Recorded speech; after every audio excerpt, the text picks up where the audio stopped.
And guys, kaya na tayo. So by the way guys, meron pala siyang saluyot yan guys.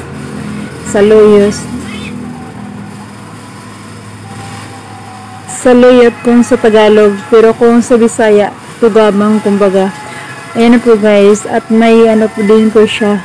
Pinaghalo ko pa yung okra. So medyo ano siya man lapot.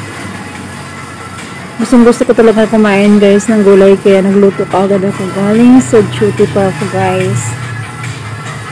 Yung hindi pa kumain, kain po tayo sa ating panghalian.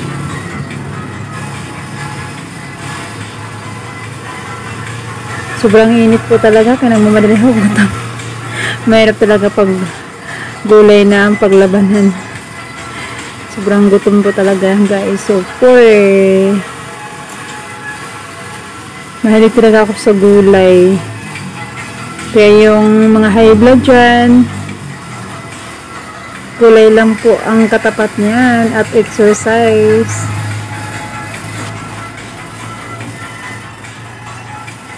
Sobrang sarap talaga pag haluin mo kahit hindi masyado kumbaga hindi kompleto yung ricado. Pero okay na yan kahit simple. Masarap naman.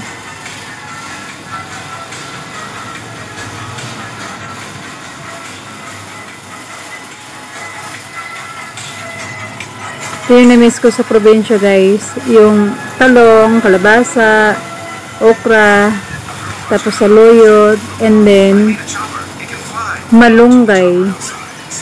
Yan guys, yung 4 na putahe.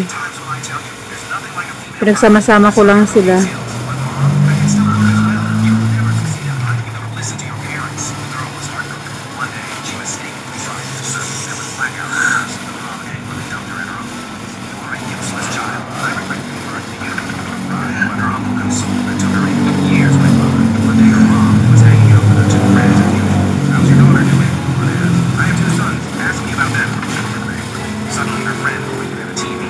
Grabe talagang Thai hopes ko. Sobrang init, pero sobrang sarap kasi syempre mainit. Sarap din kasi hindi naman din siya. Sakto lang po yun siya pagkatempla.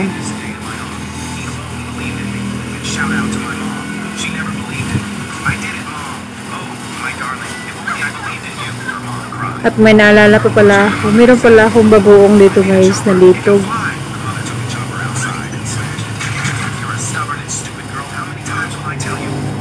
Konti lang natira yung litog.